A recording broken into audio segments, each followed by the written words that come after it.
So you have decided that you want to purchase a home here in the state of Massachusetts or New Hampshire here in 2024 going into 2025.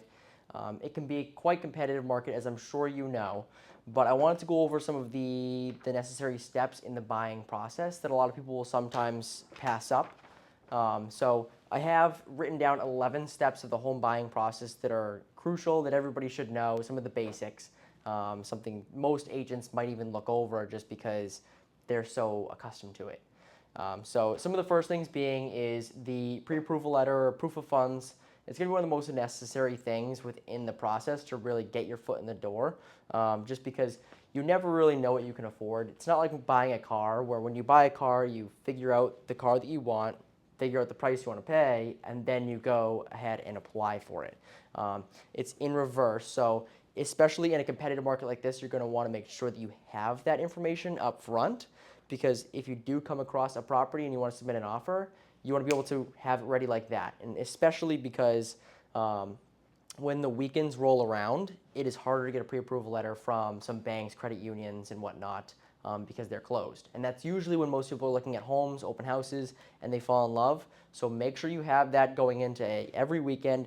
And a lot of people don't know is that you can update that per address. Obviously, every town has its own tax rate. And so purchase price, tax rate, or if you're looking at condos, the HOA fee can throw it off. It'll also throw off your interest rate on your loan. So everything changes per address. And so if you're right there at the very top dollar, it's something you want to check out per property, where if it's something, you're in a comfortable zone, you may not have to look into every single property, but it is a nice thing to have.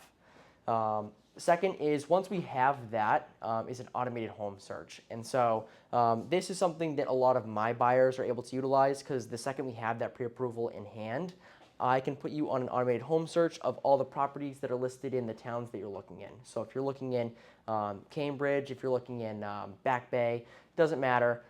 Say you want 3 bedrooms minimum, must have a parking spot, those things like that. I can put in that criteria and it'll send those properties to you even before like Zillow or Realtor.com. So that way you can have a competing edge in this market.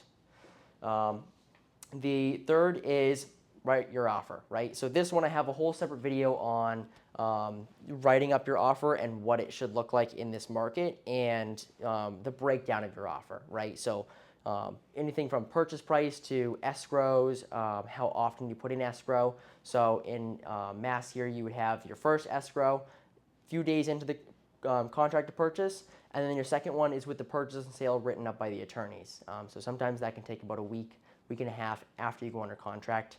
But that'll be a separate video that I can kind of go over. Just ask me to send it to you if you don't have it already. Then once you do have your offer accepted, this is step 4.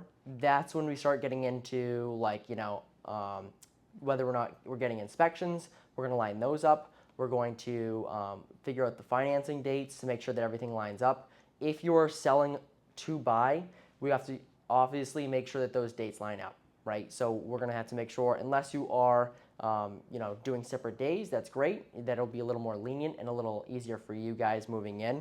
The next up is the deposit. So getting that escrow in right away. Obviously, that is the thing that puts you in the contract officially. That's when they change it to active under contract or under contract, under agreement, all of these different terms in the MLS.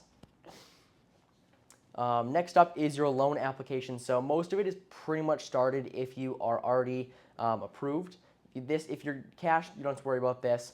Your loan application is obviously, figuring out your place of employment, income, your debts, all this stuff. Usually it started with your pre-approval, but they're going to get even more in depth and go into underwriting. And this is where they will call your work and say, hey, do they still work here?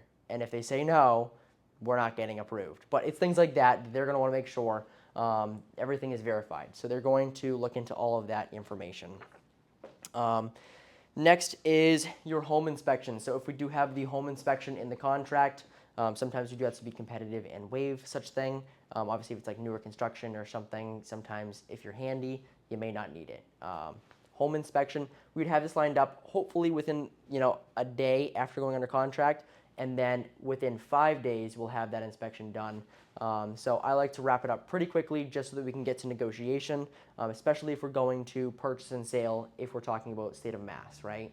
Because then the attorneys can hash it out and figure out, oh, okay, they can get concessions for this, but not this, based upon the loan type. But in New Hampshire, we write out the exact number of days that we're going to have the inspection done and a response on the inspection. So we have to respond saying, hey, everything's all good, or say, hey, we want some money back, that septic is terrible. So crucial to get that done as soon as possible.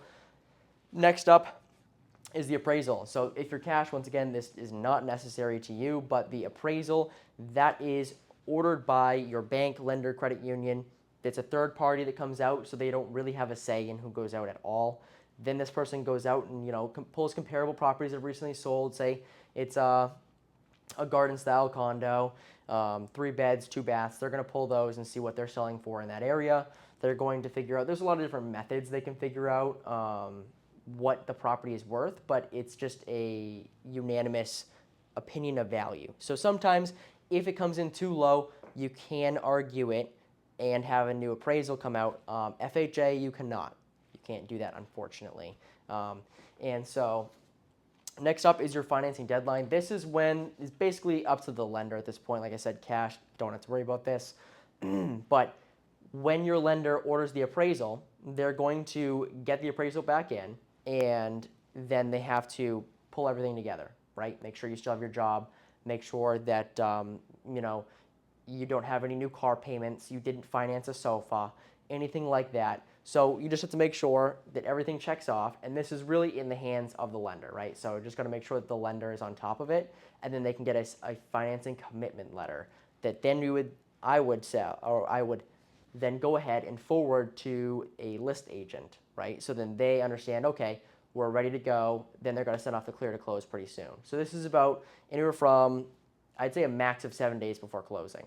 And so then once we have that clear to close, we basically are kind of just able to move ahead. But the next step I have here is the final walkthrough. And so this is very crucial. Sometimes people oversee this as well. But the final walkthrough, I love to perform the day of closing, right? So some people are like, oh, we can do it a couple days before.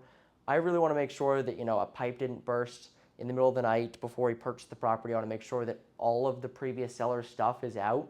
So that way, if we have to, we can renegotiate this right at closing.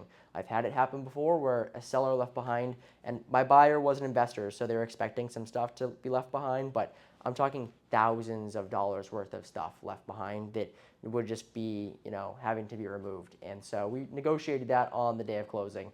And so it's things like that where I want to make sure that, the property's the same way we saw it before, just those items removed, and there's no new holes in the wall, and a pipe didn't burst and flood the basement, because this is things you will want to know before signing those docs. And last is closing. And so at closing, you will need your a form of identification, whether it's just a passport, a license, anything like that.